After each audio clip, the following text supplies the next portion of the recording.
Bonjour YouTube, nous sommes sur Twitch. Le chat est en faux, pas du tout. Bienvenue dans ce débrief du Arsenal Athletic Club, dernier match de préparation de la saison à l'Emirates, qui s'est conclu sur un score de 3-0.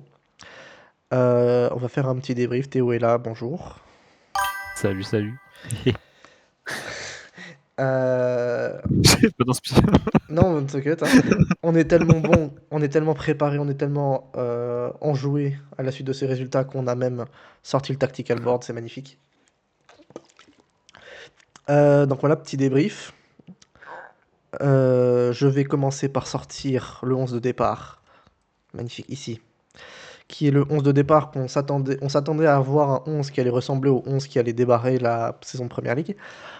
On a donc eu le retour de Timber, le retour de Calafiori sur les postes de latéraux, Rice Odgaard Zubimendi qui a eu sa première titularisation de la prépa, je crois. Gabriel revenait aussi de sa blessure. Saliba a joué quasiment toute la prépa.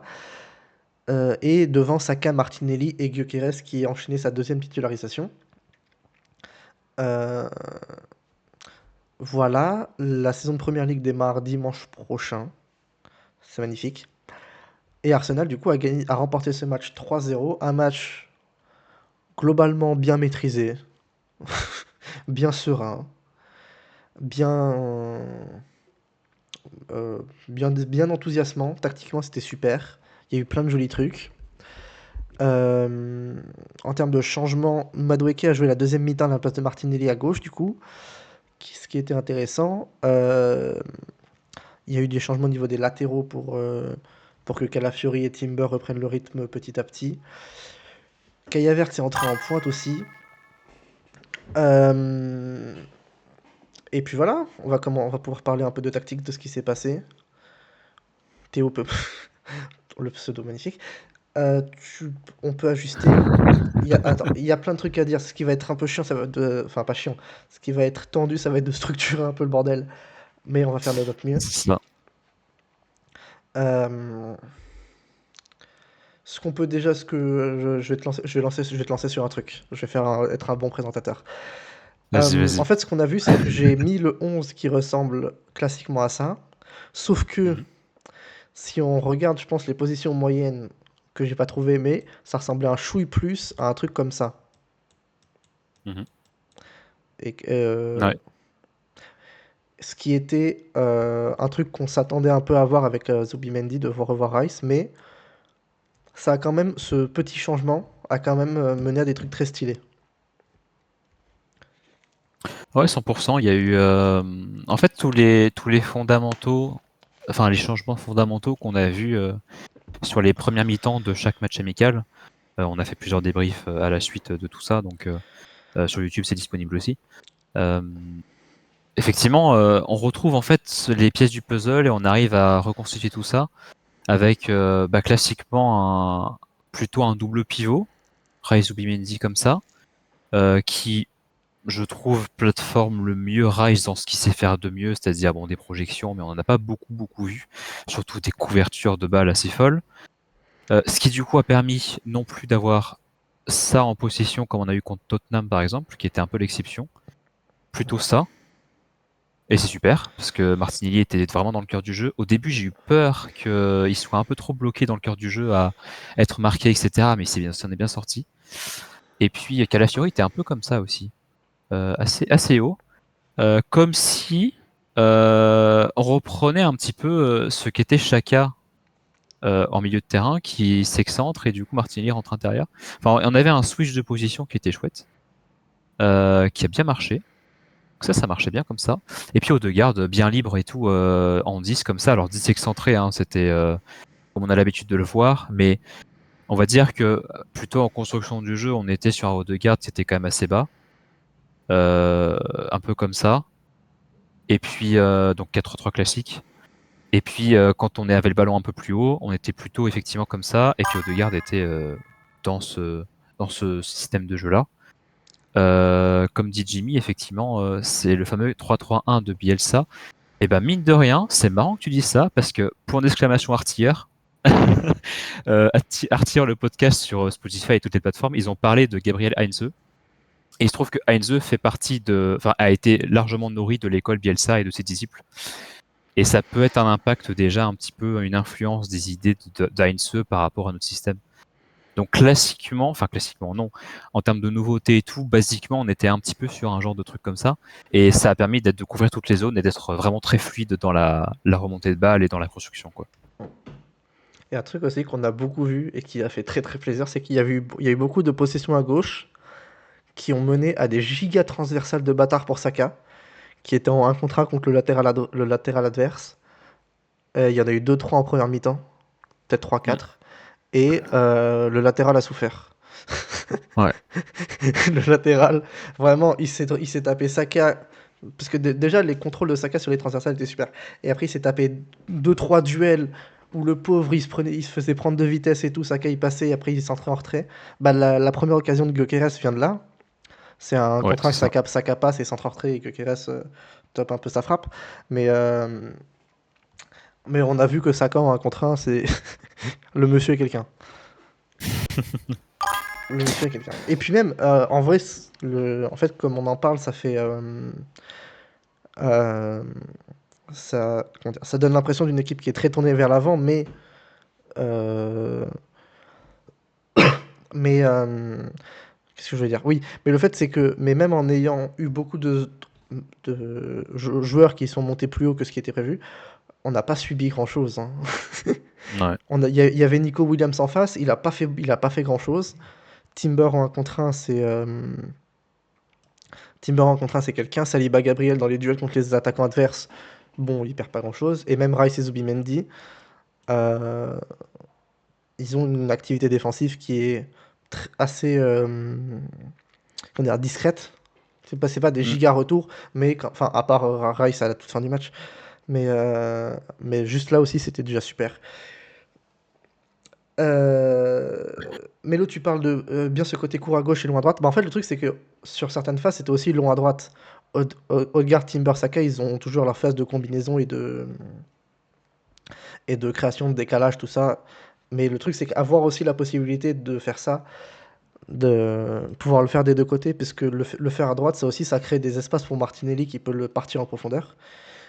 Ouais. Et maintenant, en plus, il y a Rice, il y a Zubimendi qui peut mettre ses balles par-dessus la défense pour Martinelli. Et Odegaard aussi s'est mis à le faire. Le but de Gyökeres. Non, c'est pas le but de Gyökeres. Le but de Saka, c'est Odegaard qui lance Martinelli en une touche dans la profondeur et Martinelli qui fait un appel intérieur. C'est ça. Ça Et marchait bien. Et puis ouais, des fois, l'appel intérieur de Martinelli était aussi conditionné par Gyökeres qui drift un petit peu plus à gauche ouais, et Martinelli qui prend la profondeur. Ça marche aussi bien. C'est une bonne relation qu'on a eue qui va être peaufinée, mais c'est chouette. ouais. Ouais. Euh, Son enchaînement pour Havertz, contrôle en extension, talonnage sublime. Non mais c'est complètement dingue. C'est fou, hein. Et Ouais. ah oui, et je vois que ça parle de Zubimendi. Le type est très fort, hein. Il est écœurant.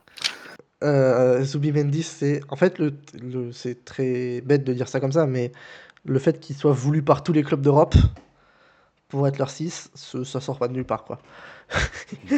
Le boug, le boug est très fort. En plus, il y a eu plein de moments où ils ont un peu interverti avec Rice pour faire le premier relais de Ouais. Saliba, où ils se baladaient, Ouais. les deux se baladent et ils font pas exactement le même job, mais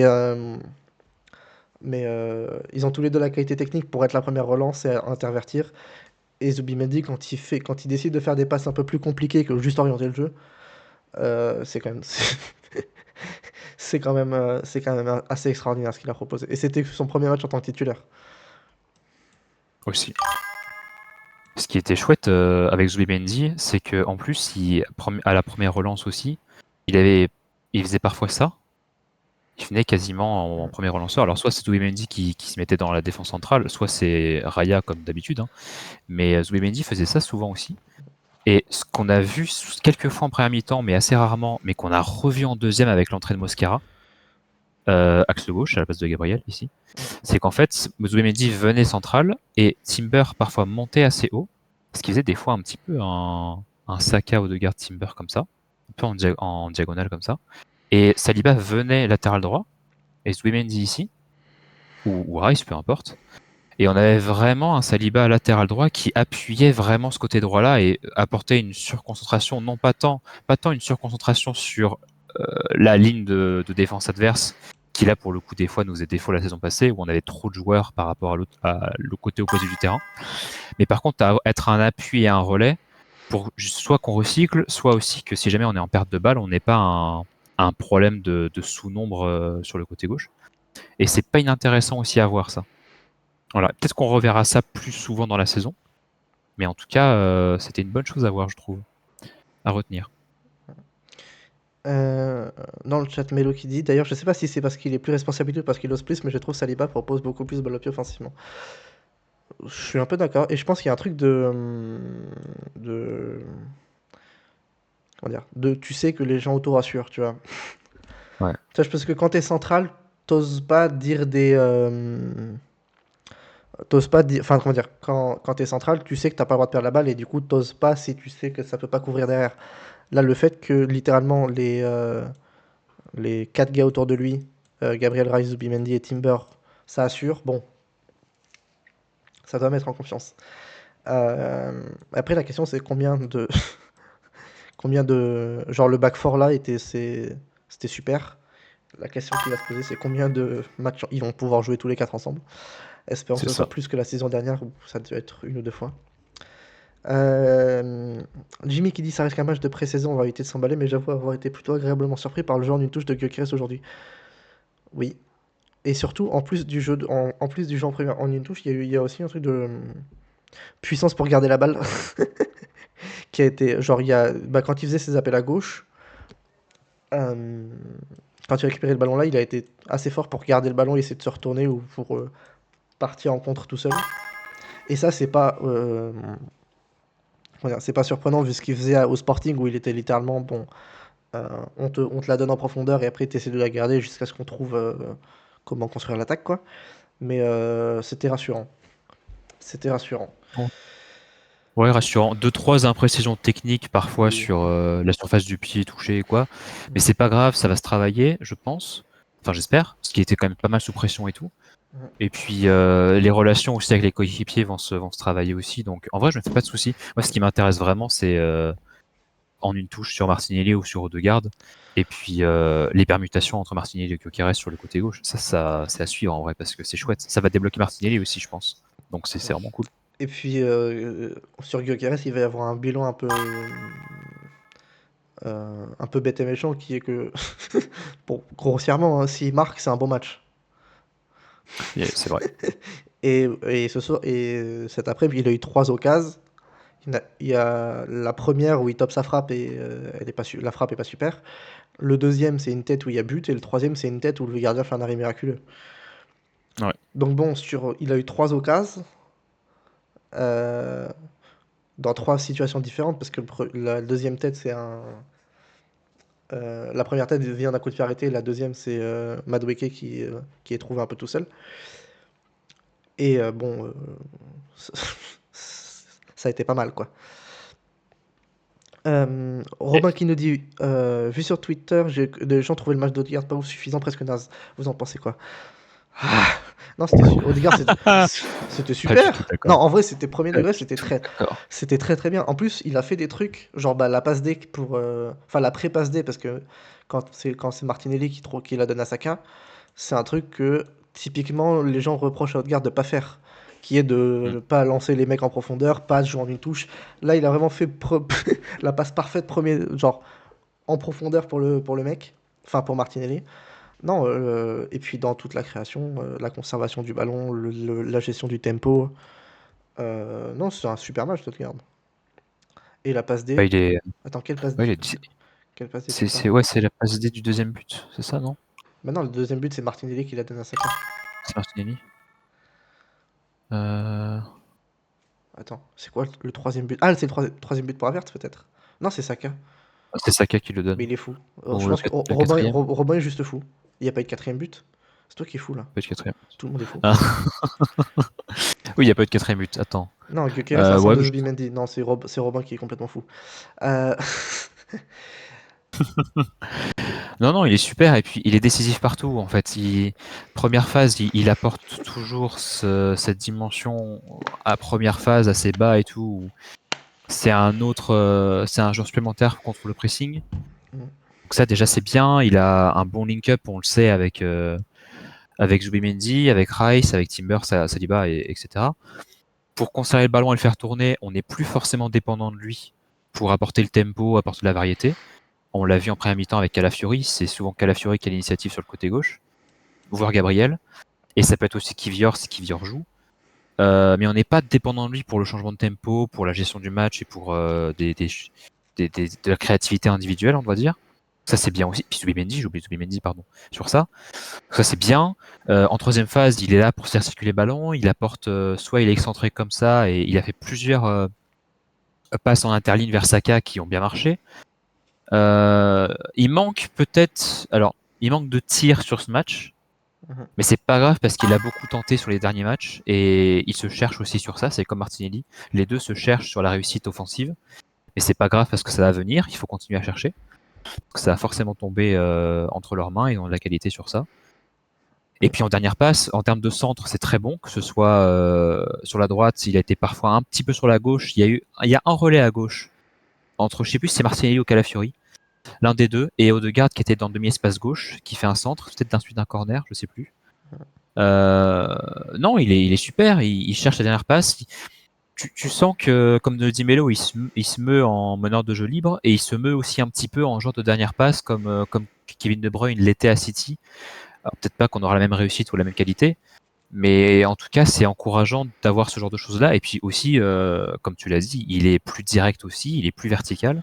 Et il trouve souvent Saka et Martinelli dans l'espace, et c'est super, c'est ce qu'on lui demande. Donc franchement, moi, son match, il coche toutes les cases, sincèrement. Ouais. Bah, en fait, je pense qu'il y a un peu un truc de genre, vu que Yazubi Mendy, euh, il a moins de responsabilités phase 1, phase 2, enfin, tu sais, pour remonter la balle, et du coup, il a plus d'énergie. Tu vois, je sais pas si c'est très clair, mais tu sais, il a plus d'énergie pour la troisième phase, et Mm. il gérer, créer les actions, parce que l'année dernière, vu qu'il y avait un autre mec à ce poste-là, bon, il devait des fois redescendre de ouf pour construire les actions, et du coup, forcément. Euh, Est-ce que là, j'allais embrayer sur les gens qui sont rentrés en cours de match? Est-ce que ça te va? Est-ce que ça me va? Est-ce que ça me va? Est-ce qu'il y a des choses que j'ai notées? Oui, Rice, la première mi-temps est pas dingue. Peut-être que bah, je vais être un peu strict là-dessus. Mais c'est pas si dingue parce qu'il est pas aussi influent que les autres matchs. Peut-être que ça vient de son changement de poste un petit peu. Et puis je crois que c'est le dernier truc que je vais dire en vrai parce qu'après on a tout dit. Parce que ces autres matchs, il était un peu plus haut, on insistait plus sur lui pour créer les espaces et les choses comme ça. Il a eu un peu de mal avec son pied gauche aussi. Il y a une perte de balle qui fait, je sais plus, c'est vers la 20e, 25e, c'est un peu compliqué, mais peu importe. Mais globalement, sur le match, il a plus tendance à jouer pied droit, quitte à s'enfermer des angles. Pas très influent à la construction, c'est plus Calafiori qui a fait le taf et quelle beauté du pied et beauté du visage, mais c'est un autre débat. Mais en tout cas, j'ai trouvé moins influent, un peu moins à l'aise sur la construction du jeu. Mhm. Mais en vrai, c'est pas si grave parce que c'était compensé. Par contre, en seconde mi-temps, il a largement step up et Bah, ouais. peut-être que ça fait partie du fait que Calafiori est sorti à la 45e et que du coup, c'est une affaire de plus et de moins et du coup, il a dû prendre le relais de Timber qui était faux pied à gauche. C'est pas Et du impossible. coup, il a été mieux en vue et plus intéressant et en plus, sa relation avec Madueke était cool. Donc, ouais, il a un peu grandi, mais bon, je sais pas si alarmant que ça, mais c'est quand même à noter pour les matchs futurs si jamais ça se reproduit. Après, Faut voir. je pense qu'il y a aussi un truc de genre de.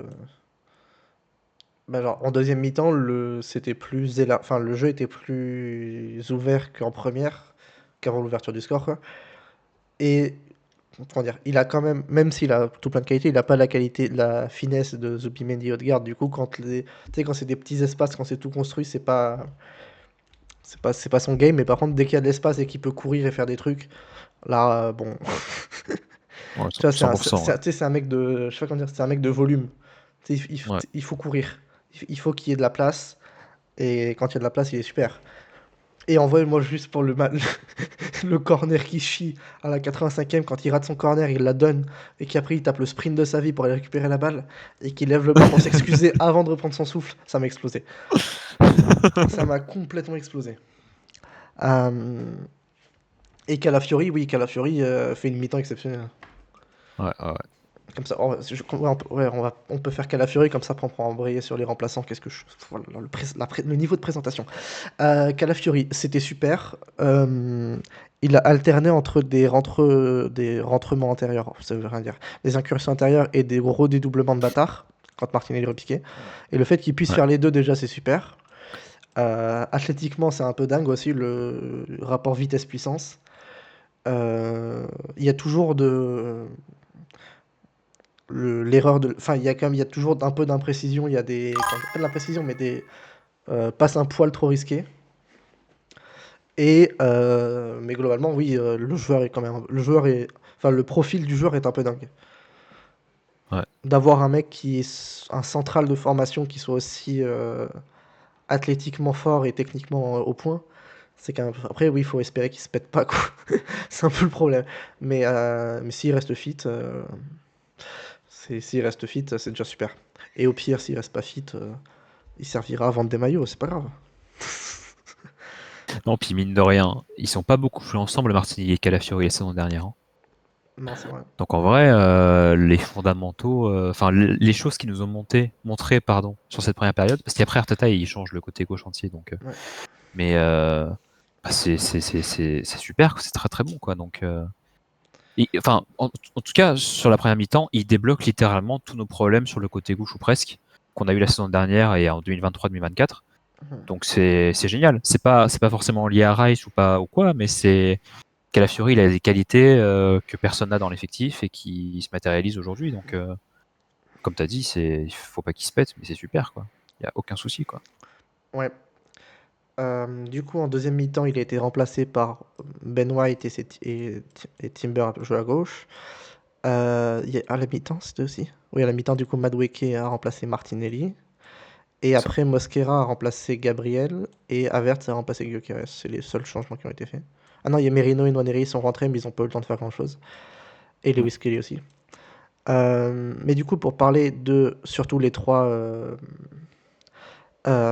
Mosquera il défend, enfin, comment dire, il défend de manière un peu drôle, c'est que des fois, comment dire, j'allais dire, il défend un peu comme un Golio, mais c'est un peu méchant. Mais il défend enfin, il défend en sachant qu'il a l'avantage physique, et du coup, bon, c'est un peu brut, mais sinon, pas grand-chose à reprocher. Ouais, des fois, c'est un peu présomptueux, ouais. Tu dis, est-ce que ça va passer Ouais, en c'est ça, première ligue? c'est ça, c'est ça. Bah après, je pense qu'il y a, ouais, bon. Mais après, le fait qu'il puisse en rentrer à gauche et qu'il n'y ait pas eu de problème majeur, c'est pas mal. C'est une assurance en plus. Euh, Havertz, bah, il y a, enfin, il a pas eu le temps de faire grand-chose hormis son occasion, mais, euh, mais bravo pour l'occasion, puisque bon, le défenseur lui rentre un peu dans la gueule, mais bravo pour le but. En fait, ça sent que, enfin, surtout le fait qu'il est super, c'est que le fait qu'il ait marqué sa seule occasion, Ouais. c'est pour sa confiance, pour sa confiance, c'est super. Ça, comment dire, ça donne de bonnes indications sur sa deuxième occasion. Il en a raté une avant, peut-être. Je- Mais sinon, Odegaard, putain. Sinon, Havertz, sinon, pas grand-chose. C'était très bonne entrée. Il va continuer à avoir son importance dans certains matchs, dans certains contextes, vu que Gyökeres pourra pas tout jouer. Donc, bravo. Sur la talonnade de Zubimendi. Ah oui, c'est vrai. Sur la talonnade Oui, de Zubimendi. exact. Ouais, mais il frappe en pivot et tout, les pas si simple. Mais effectivement. Ouais. Zubimendi, c'est quand même fou, oui. Le fait qu'il tape, qu'il tape une talonnade en pleine surface. Bref. Euh, et Madueke, euh, c'était pas mal. Ouais, c'est correct. Ouais. Ouais. Ça n'a pas été transcendant par rapport à ce qu'on a vu avec Martinelli la première mi-temps, mais c'était pas mal. C'était ok. Euh, voilà. Est-ce que tu as des choses à rajouter? Je t'en Ouais, ouais, prie. j'aime. Alors Mosquera, j'avoue que J'ai 2 pages j'ai dedans. l'impression, j'ai l'impression de non, j'ai l'impression. En fait, j'ai résumé ça. J'ai l'impression de voir Saliba en 2022. Ah! Voilà. Et c'est fou parce qu'il fait les mêmes entre guillemets petites erreurs, petites imprécisions de placement, de sortie de défense. Comme tu as dit, je suis athlétique et de toute façon, t'inquiète, je cours vite, donc je peux rattraper. Bon, des fois c'est un peu présomptueux, mais ça marche bien. Et il est peut-être encore un peu brut, encore pas trop à l'aise. Il y a un peu de stress dans ses premières minutes après Oui. qu'il rentre. Il y a deux trois touches de balle qui sont un peu imprécises et tout, mais bon, c'est pas grave. Hein. C'est comme ça. Mais après il rentre dans son match et c'est super, comme contre Villarreal. Non, puis axe gauche, axe droit et défenseur droit. Il y a aucun souci quoi. Il a aucun problème d'angle, il a aucun problème d'orientation, il a aucun problème de couverture d'espace. Ouais. C'est un mec qui est très C'est intelligent, très, très utile. qui a aucun biais de côté. C'est super intéressant pour. C'est ce que je disais sur Twitter, je crois à un moment donné. Si t'as Kivior pour remplacer Gabriel et Mosquera pour remplacer Saliba, tu vas te permettre de faire jouer Gabriel et Saliba peut-être 2 ou 3 matchs d'affilée en charnière, et puis tu fais tourner un des deux. Au fil des matchs, un des deux pour un match et l'autre pour le deuxième match, sans que tu casses les problèmes de profil ou de complémentarité. Donc, Mmh. non, c'est génial, c'est super d'avoir un mec comme ça. Et Havertz, bah, attends, déjà White, j'étais un peu inquiet de White sur les premiers matchs. Il me semblait un peu à court physiquement, un peu réticent à faire des efforts constants, très très très imprécis techniquement, voire un peu à la rue sur certaines actions. Et c'était ça contre le Milan, ça allait, mais Newcastle, c'était un peu une catastrophe. Tottenham, c'était un peu limite, mais ça passait. Là, 100% de réussite, enfin, masterclass. Sincèrement, aucun problème. Dans l'anticipation, c'est super. Dans bon, les touches, il sait le maître des touches hein, chez nous, donc ça marche bien. Sur les centres, techniquement parfait. Contre Villarreal, le jeu direct qu'il fait, il est absolument monstrueux sur Saka et sur. Il cherche Gyökeres aussi à un moment donné. Enfin bref. C'est super. Et Avertz, bah, on va pouvoir te répondre, Gonoret, sur l'un de tes premiers messages, le premier message, quand tu Ah! disais Kai Gyökeres contre United. Je Bah, en l'ai vrai, écrit. Avertz apporte un truc sur le côté présence dans la surface et tout, donc peut-être que ça pourrait marcher de le mettre. Mais le boulot que tente de faire Gyökeres, qui est pas encore adapté, mais ça va venir, de prendre la profondeur, d'étirer la défense et tout, Avertz essaie de le reproduire. Et bon, l'a bien reproduit parce qu'il marque. Mais on a vu ça aussi avant, contre Newcastle par exemple. Je pense que c'est un pattern qu'on va voir souvent. Et ça sera plus. Peut-être pas forcément. Si, ça sera une différence de profil qui sera étudiée et retenue en fonction des matchs. Mais si Havertz peut faire un boulot similaire à Gyökeres, on peut avoir aussi une concurrence entre les deux sur les mêmes utilisations. Et peut-être je dirais Havertz un peu devant pour l'instant parce qu'il est adapté, mais Gyökeres, je serais pas surpris de le voir titulaire contre United. Franchement, les deux ont fait une prestation solide, hein, sincèrement. Donc pourquoi pas. Et puis Madueke, bah, il faut qu'il travaille ses centres, mais c'était intéressant, c'était bien. Ouais, ouais, Bah, aucun même le souci. premier centre qu'il met sur Gyökeres, c'était bon. Après, Ouais, ouais, ouais. il en a peut-être raté 2-3. Et c'est vrai que niveau sur l'attitude, c'était super. Vous l'avez souligné C'est vous dans le chat. ouais, L'attitude de Madueke, c'était super. ouais. Euh, je retourne juste sur le message de Jimmy qui disait seule petite déception de cette pré-saison sur de mon côté, c'est quasiment pas avoir vu Gyökeres et Average ensemble. Bah, le fait que Havertz revienne de blessure et que du coup son temps de jeu a été ménagé et que Gyökeres arrive un peu tard, disons que les deux sont arrivés sur les deux matchs amicaux qui servaient de vraiment d'ajustement avant le début de la saison. Du coup, c'est quand même c'est pas évident, mais c'est pas impossible que ça arrive au cours de la saison. C'est clair. Même si en vrai, ça implique de sortir un de ces trois-là, un des trois du milieu de terrain, et ça va être dur.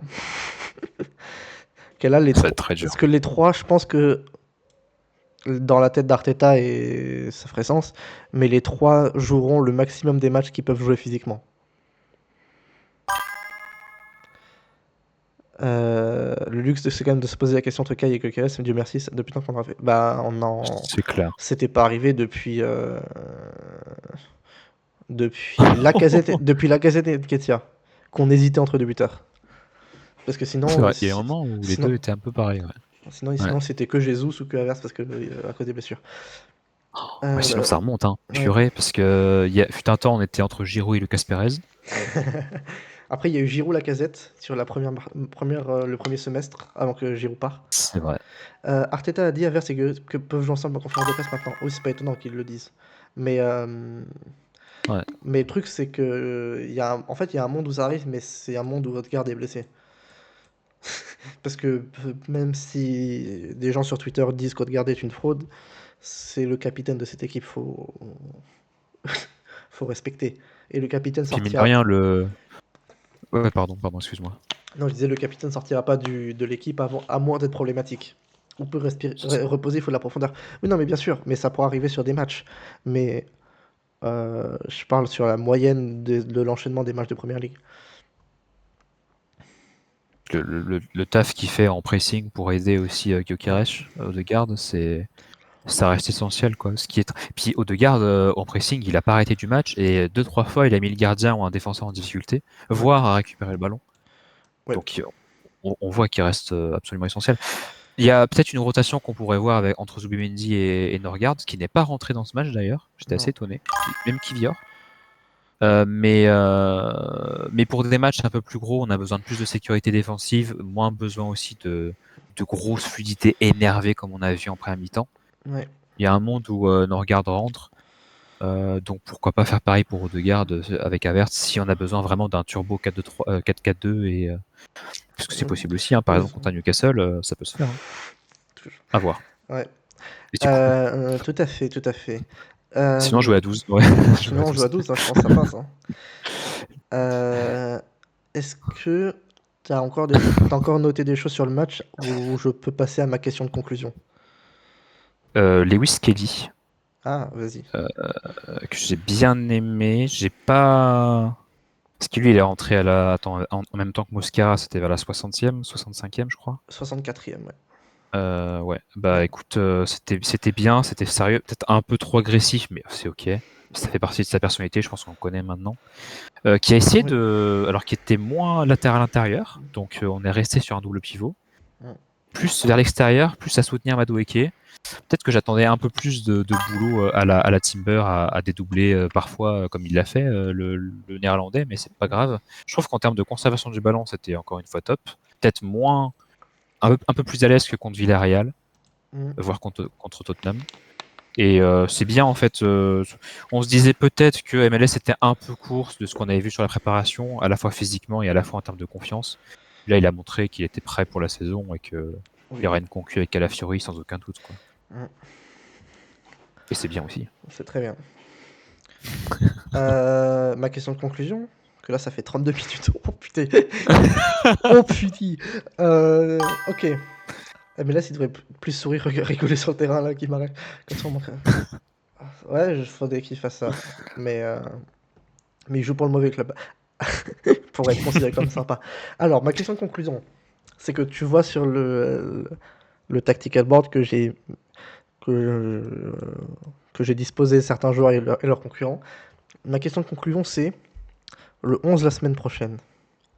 Ah, Alors, je pense que j'ai mis Odegaard, Saka, Zubimendi, Rice, Gabriel, Saliba, Raya, bon, c'est bon. Euh, Maintenant, sur les 4 autres postes, qui sont les 4 où il y a la concurrence et le plus à 50-50, qu'est-ce qu'on fait? Est-ce qu'on met le même 11 qu'aujourd'hui? je pense. En sachant en sachant qu'on va à Manchester United. On Ouais. va à Old Trafford. Puis en même temps, je réfléchis un petit peu à quel 11 pour aligner United. Peut-être. Bah, United, Peut-être. Peut-être pas Sesco tout de suite, mais bon, au pire, ça n'a pas beaucoup d'importance. Je pense déjà, sur le côté droit, soit ils mettent Diallo, soit ils mettent Dallo. attends, Moi, tu gardes Madueke et Calafiori. je peux te donner la compo Parce que. du match amical de United aujourd'hui. Vas-y, vas-y. Alors, Bayindir, Yoro, Maguire, Evan, Diallo, Casemiro, Fernandez, Dorgu, Mbemo, Mount, Cunha. Ok. Ouais, c'est un petit peu ce que j'avais retenu en vrai. Ouais. Des fois, Dallo était soit piston gauche, soit piston droit. Enfin, il a testé les deux. Donc. Ouais. Ouais, non, mais je pense que pour tout type de latéraux droits qu'ils auront, Martinelli, Calafiori, ça peut être pas mal. Moi, je partirais sur Gyökeres en neuf. Purement parce qu'il a besoin de minutes et parce que Il connaît bien les équipes d'Amorim, en vrai. Et puis la défense d'Amorim est pas dingue. C'est un Bah, peu en délicatesse. surtout si c'est Yoro, Maguire, Even. Ouais, Et Baindir dans les buts. ouais.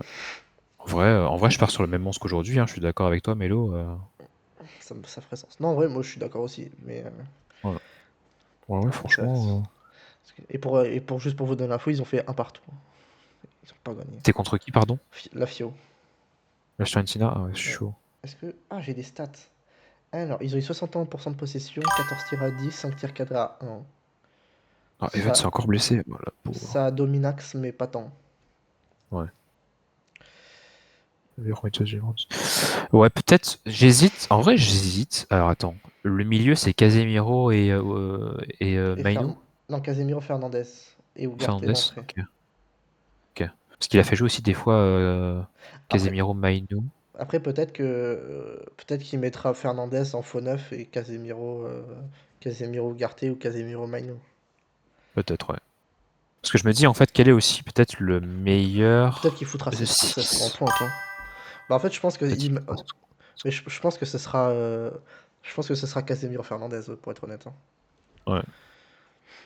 En fait, j'hésite pour la turbo transition. J'hésite entre Zubimendi qui va, s'il est titulaire, il va inonder le milieu d'United, c'est une quasi certitude, et on en aura besoin parce qu'ils vont être en bloc bas. Mm. Et entre Norgard pour le côté athlétique et les transitions défensives, je suis pas. Peut-être ça joue entre les deux là pour moi, mais Ouais, je pense que Zubimendi sera vu que là il a joué 90 minutes. mm, ouais, Oui, vu qu'il a joué avantage 80 Zubimendi vu quand qu'il a même, joué ouais. 80 minutes. Pour moi, c'était Kata niveau création d'occasion Manchester United. Bah, en même temps, c'est Casemiro Fernandez ton double pivot, hein. Et c'est Maguire ton central relanceur, donc bon, pour étonnant. Ouais, Mais bon, on verra ça dimanche prochain. Je donne l'horaire. Dimanche ça va être super. 17 août à 17h30. Ça va pas être le match d'ouverture, mais pour l'ouverture de notre saison de Première Ligue.